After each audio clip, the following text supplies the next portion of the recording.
So I will admit, the title of this video may have been a little bit cheesy, and yet here you are.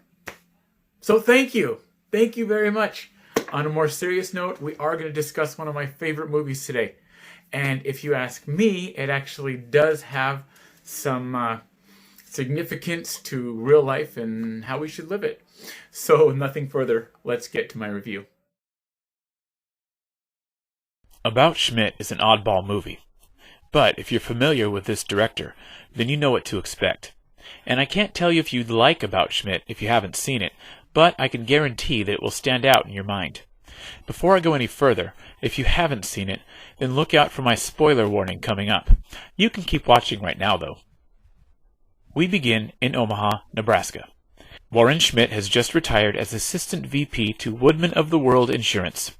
As we wade through a very standard retirement dinner and a few scenes depicting what seems to be the start of a mundane retirement, we come to know Warren as a real straight arrow.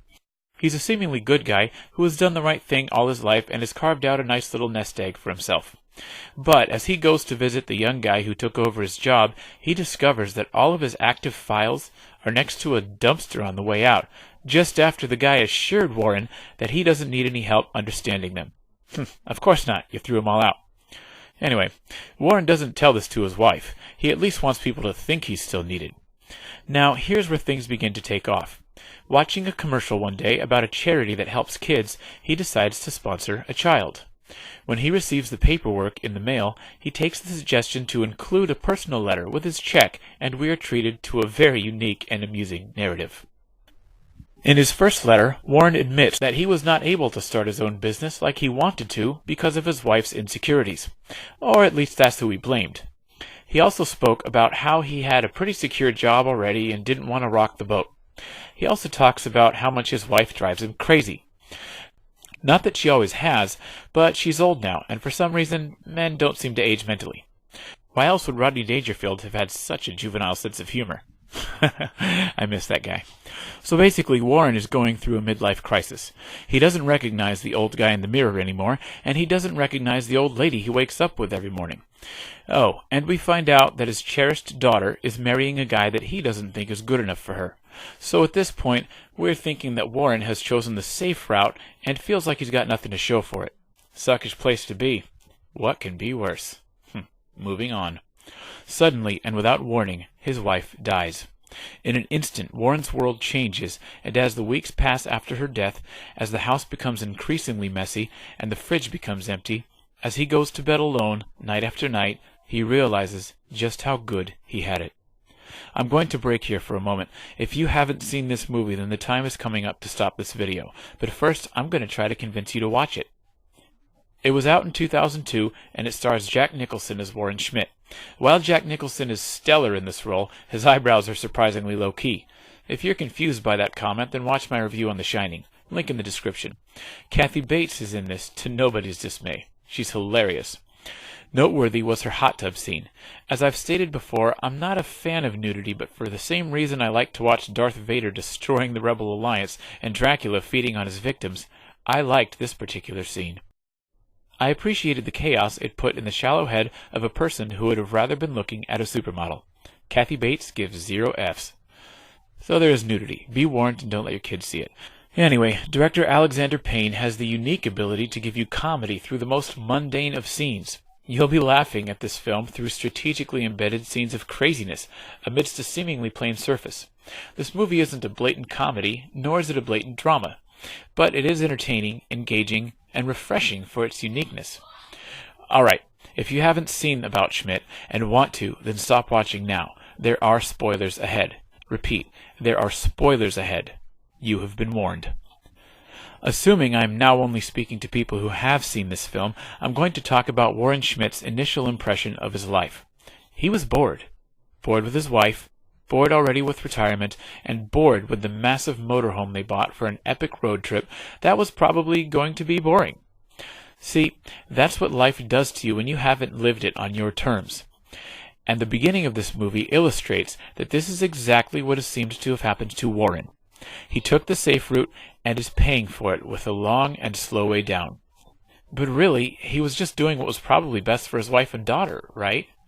Midway into this movie, somewhere after he forgives Helen for the affair with his friend, and before he arrives in Colorado, we realize beyond the shadow of a doubt and conclusively that Warren Schmidt loves his late wife and his daughter. The boring nature his life has taken for whatever reason is eclipsed by his newfound appreciation for all that Helen did for him and by his new mission to break up his daughter's wedding. He now knows the importance of what he had and what he has left. Warren Schmidt is a new man. But where does it all go? Warren arrives in Colorado, and on his first night there he takes his daughter aside and tells her what he thinks of Randall and his family.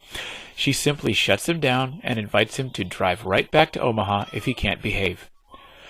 And being the hopelessly stable guy Warren is, he decides that he had better behave, and so he does.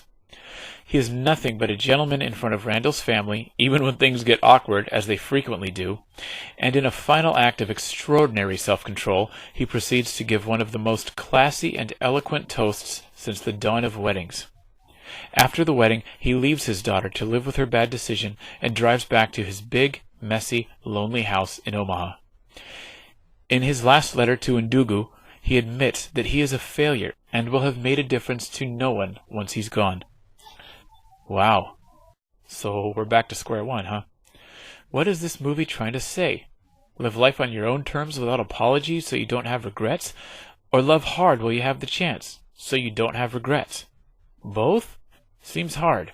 I mean, if Warren had taken a chance on his business, then would he still have walked the journey of life with a partner, or would he eventually have chased Helen away?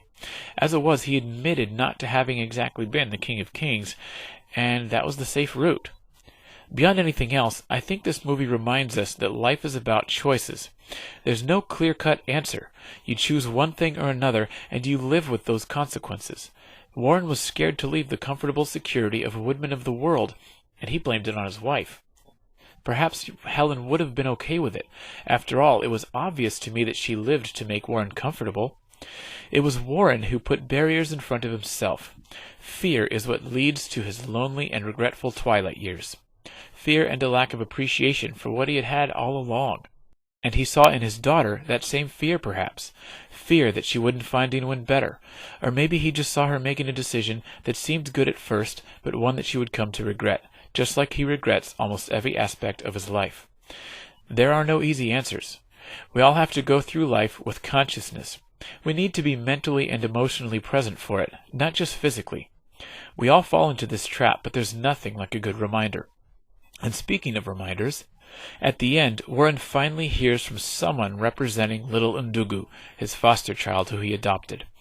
The nun who was raising him at the orphanage explains a little about him and about how he was sick, but he is better now, and he just wishes for Warren to be happy.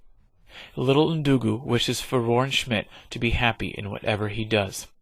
After the journey and realization of utter failure taken by Warren, this little boy across the world just wishes happiness for him.